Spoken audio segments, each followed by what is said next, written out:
I'm here with Jessica Moss, the creator and star of Modern Love, now playing at the Next Stage Festival, a phenomenally funny look at romance in the age of Facebook, Twitter, etc. How are you doing? I'm doing well. How are you tonight? Very good, thank you. You had a wonderful show tonight. Tell me a little bit about Modern Love. Modern Love is a solo show, and it really looks at connectivity and our relationships both online and off.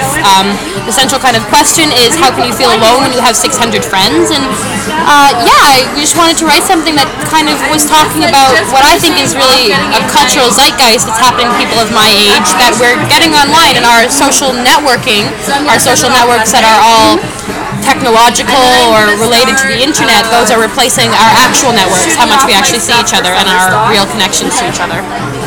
Do you feel this as though, this has been a common theme, not just in modern times, but it's been throughout history, that there's always been a fear that technology will alter society in a way that is irreversible or counter the mores of the time.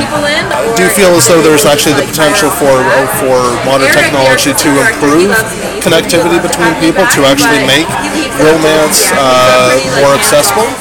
Yeah, and I did a shorter version of the show at the Festival of Ideas and Creation at Canadian Stage in May, and at that time I was kind of a little worried that I had written the I hate the internet show, which is not true because I love the internet. I spend my life on it. I think for me, and I hope that the show makes this point, is there are really wonderful things about being so connected to each other, that physical distance is no longer something that is an obstacle. We can overcome that easily, that everyone is there to help you. It's beautiful when someone is in town for a day and you see on Facebook, I'm here, let's get a drink, or I need help, someone help me, and 15 answers pop up. There are wonderful, wonderful ways to connect to each other that way, but there's also detriments too. So I really think that the ultimate thing is that it's here to stay. Social media continues to change, and there's Twitter, and Twitter will be passé soon, and blah blah blah. But it's here to stay. But the other thing that's here is we'll always love each other, and we'll always want to be connected. And so I hope that we can continue to find ways to love each other in whatever technological form there is. Does that make sense? Of course. Yeah, that's kind of where I'm at with it. Now, you've been getting a lot of really great attention for various shows you've been in festivals and otherwise, but this is kind of your coming out party insofar as a larger show that's getting a lot of attention that is entirely your creation. Tell me a bit about the experience of not just being someone else's baby, but giving birth to your own. I definitely do feel very connected to the piece and feel that it's my baby in a lot of ways, but it's a shared baby. There are 3 other people who worked really, really hard on the show. Eric Double and Julian Ishlapidis, who are of Theatre Caravel. They came to me with an opportunity to develop something for Canadian Stage, and I knew them from just the community, so we all came together.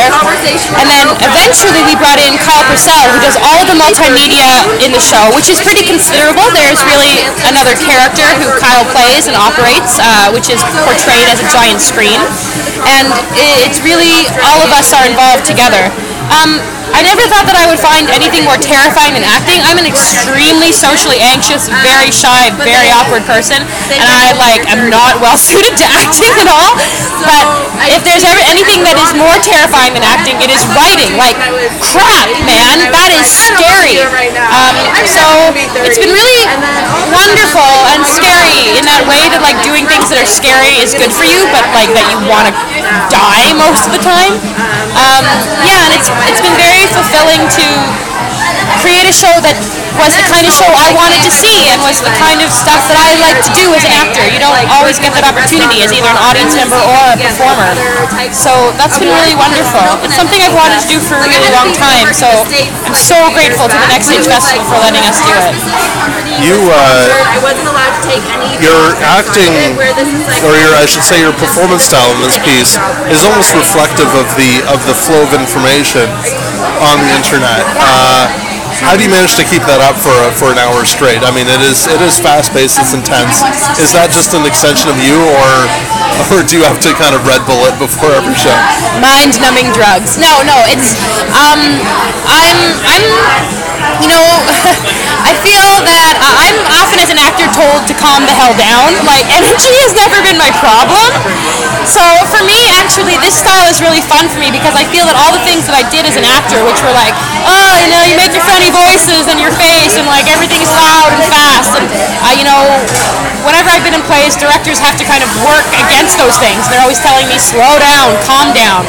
So for me, this is just like really fun. I'm just doing what I do in my head, and I like stuff that's this fast paced. I get really nervous right before show, and I think that shock of adrenaline just propels me forward, and I do most of it in like a haze of anxiety. You make the point in the show that regardless of how many so-called Facebook friends you may have, it's still easy to feel,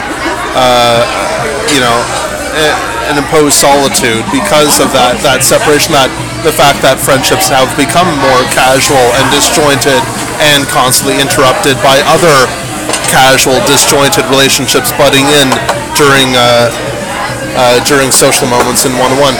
But as an actor, or at least a theater actor, you are your business is essentially sharing the creative spark with people in a shared space.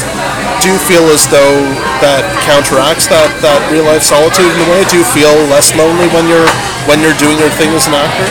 Yeah, I think one of the things that theater has going for it, and I don't think theater's dying, but I do think that theater in Toronto could use a little bit of help and could use more support.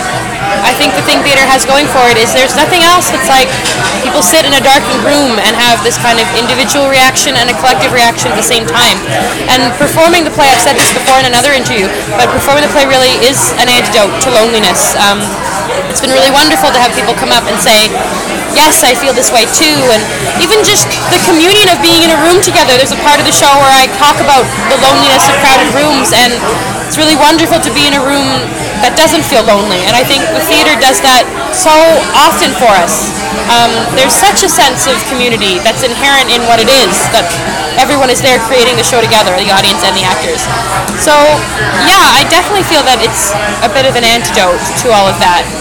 And I think that's how it'll survive, because there's nothing else like it, you know? ICQ or MSN? Which one kicks ass? ICQ for like the longest time, right? The boop and all the flower and all of that. Now MSN, but now everyone wants to talk on Gmail chat, which I don't like. We should just bring ICQ back. Thanks so much for your time. Thank you.